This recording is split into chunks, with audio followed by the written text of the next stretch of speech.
નમસ્કાર. આજે આપણે બાઇબલની એક ખૂબ જ જાણીતી વાર્તાને આધારે તૈયાર થયેલા એક ઉપદેશનું વિશ્લેષણ કરવાના છીએ. એ સમજવાનો પ્રયત્ન કરીશું કે ઈશ્વરની અવગણના કરવાના પરિણામો કેવા હોઈ શકે. આ ઉપદેશ આપણને ઘણું બધું શીખવી શકે છે. તો ચાલો શરૂ કરીએ. આપણે જરા વિચારીએ, આપણા જીવનમાં આપણે ડૉક્ટરોની સલાહ માનીએ છીએ, ખરું ને? કારણ કે આપણને ખબર છે કે એ આપણા ભલા માટે છે. આપણે આપણા બોસની વાત પણ સાંભળીએ છીએ. તો પછી જ્યારે વાત ઈશ્વરના માર્ગદર્શનની આવે ત્યારે આપણને કેમ આટલો ખચકાટ થાય છે? બસ આ જ સવાલ આજની આપણી આખી ચર્ચાનો મુખ્ય આધાર છે. તો આપણો પહેલો વિભાગ છે પ્રભુને ના કહેવું. અહીં આપણે એ મૂળભૂત માનવીય સંઘર્ષને સમજવાની કોશિશ કરીશું કે જ્યાં માર્ગદર્શન સ્વીકારવાને બદલે અવગણનાનો માર્ગ પસંદ કરવામાં આવે છે. હવે બીજો વિભાગ, ફારૂનનો ઇનકાર. આ સંઘર્ષને એકદમ જીવંત રીતે સમજવો હોય ને તો આપણે સીધા મૂસા અને ફારૂનની વાર્તામાં જ ઉતરવું પડે. આ વાર્તા બતાવે છે કે જ્યારે કોઈ શક્તિશાળી નેતા ઈશ્વરના આદેશનો ખુલ્લો વિરોધ કરે ત્યારે શું થાય છે. અને અહીં જ આખી વાર્તાનો સાર આવી જાય છે.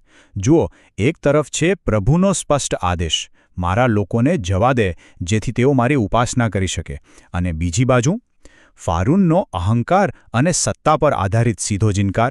એ કહે છે, પ્રભુ કોણ છે કે હું તેની વાત માનું?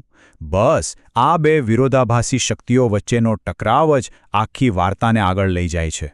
ઉપદેશ પ્રમાણે ફારૂનનો જે જવાબ હતો ને, એ માત્ર કોઈ રાજકીય નિર્ણય નહોતો. ના, એ એક જાણી જોઈને કરેલી પસંદગી હતી. દરેક ચેતવણી મળ્યા પછી એનું હૃદય વધુને વધુ કઠોર અને જિદ્દી બનતું ગયું. વાત ફક્ત ના કહેવા પૂરતી નહોતી રહી, વાત તો સાંભળવા માટે તૈયાર જ ન હોવાની હતી. અને આ જ આપણને આપણા ત્રીજા વિભાગ તરફ લઈ જાય છે, ચેતવણી પર ચેતવણી. હવે આપણે જોઈશું કે કેવી રીતે એની અવગણનાને કારણે પરિણામોની એક આખી શૃંખલા શરૂ થઈ જાય છે, જેને ઉપદેશમાં દૈવી ચેતવણીઓ તરીકે બતાવવામાં આવી છે. અને આ ઉપદ્રવો એક પછી એક વધુને વધુ ગંભીર થતા ગયા. પણ ઉપદેશ એકદમ સ્પષ્ટ કરે છે કે આ માત્ર આફતો નથી. ના, આ તો ઈશ્વર દ્વારા ફારૂન સાથે વાતચીત કરવાનો એક પ્રયાસ હતો.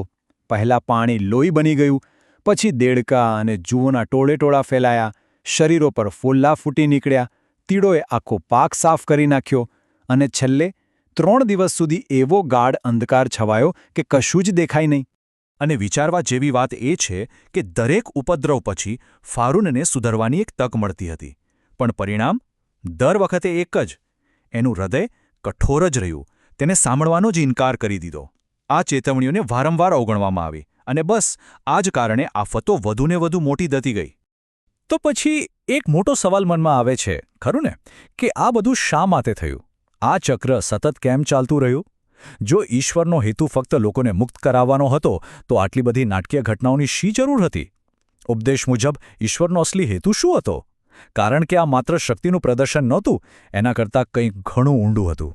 અને આ જ આપણને આપણા ચોથા વિભાગ તરફ લઈ જાય છે, પરમેશ્વરનો સાચો હેતુ. ચાલો હવે એ સમજીએ કે ઉપદેશ મુજબ ઈશ્વરના આદેશો પાછળનો સાચો ઈરાદો ખરેખર શું હોય છે. અહીં ઉપદેશ આદેશ શબ્દને એક બિલકુલ નવા દૃષ્ટિકોણથી સમજાવે છે. એનો અર્થ કોઈ બંધન નથી, પણ માર્ગદર્શન છે. દાખલા તરીકે, જેમ ડૉક્ટરની સલાહ કોઈ દર્દીને સાજા કરવા માટે હોય છે, બરાબર એ જ રીતે ઈશ્વરના આદેશો આપણને આશીર્વાદ આપવા અને સાજા કરવા માટે છે, આપણને ગુલામ બનાવવા માટે નહીં. તો સવાલ એ છે કે પ્રભુ આદેશો શા માટે આપે છે? ઉપદેશ મુજબ એ આપણી શ્રદ્ધા અને પ્રેમને ચકાસવા માટે છે, આપણામાં ડર પેદા કરવા કે નિયંત્રણ કરવા માટે નહીં. અંતિમ ધ્યેય હંમેશા સકારાત્મક જ હોય છે, આશીર્વાદ અને ઉપચાર, સજા કે નુકસાન નહીં. આ એક પ્રકારનું આમંત્રણ છે, કોઈ મજબૂરી નથી. પણ સવાલ એ છે કે જો આશીર્વાદ અને ઉપચારના આમંત્રણને વારંવાર ઠુકરાવવામાં આવે તો શું થાય? ત્યારે ઉપદેશ આ શક્તિશાળી રૂપકનો ઉપયોગ કરે છે કે જો કોઈ વ્યક્તિ પસ્તાવો નહીં કરે તો તે પોતાની તલવાર ધારદાર કરશે. આ કોઈ પ્રાથમિક ઈચ્છા નથી, પણ એકદમ છેલ્લો ઉપાય છે. આવું ત્યારે જ બને છે જ્યારે વાતચીત અને ચેતવણીના બીજા બધા જ રસ્તાઓ બંધ થઈ જાય. અને આ સાથે આપણે આપણા અંતિમ વિભાગમાં પહોંચી ગયા છે, કઠોરતા વિરુદ્ધ વિશ્વાસ. આ વિભાગમાં આપણે ઉપદેશમાં બતાવેલા બે સ્પષ્ટ રીતે અલગ અલગ માર્ગો અને તેમના પરિણામોનો સારાંશ જોઈશું. આ પુસ્તક લગભગ બધું જ સ્પષ્ટ કરી દે છે નહીં? એક તરફ છે ફારૂનનો માર્ગ, જે ગર્વ અને સતત ઇનકારથી ભરેલો છે અને જેનો અંત વિનાશમાં આવે છે. અને બીજી તરફ છે વિશ્વાસનો માર્ગ, જે પ્રેમ અને શ્રદ્ધા પર આધારિત છે અને જે આશીર્વાદ અને ઉપચાર તરફ દોરી જાય છે. ઉપદેશ મુજબ પસંદગી હંમેશા વ્યક્તિગત હોય છે. અને આ રીતે આપણે ફરીને ત્યાં જ આવી ગયા જ્યાંથી શરૂઆત કરી હતી, પેલા ડૉક્ટરના ઉદાહરણ પર. આ ઉપદેશનો મુખ્ય સારાંશ એ જ છે કે ઈશ્વરના આદેશો ડૉક્ટરના પ્રિસ્ક્રિપ્શન જેવા જ ફાયદાકારક છે. જો કોઈ દર્દી દવા લેવાની ના પાડે તો નુકસાન તેને પોતાને જ થાય છે, ખરું ને? બસ એ જ રીતે ઈશ્વરના માર્ગદર્શનનો ઇનકાર કરવાથી જે નુકસાન થાય છે એ પણ આપણી પોતાની પસંદગીનું જ પરિણામ છે. અને અંતે આ ઉપદેશ આપણને એક ખૂબ જ મહત્વપૂર્ણ પ્રશ્ન સાથે છોડી જાય છે, જેના પર આપણે સૌએ વિચારવું રહ્યું.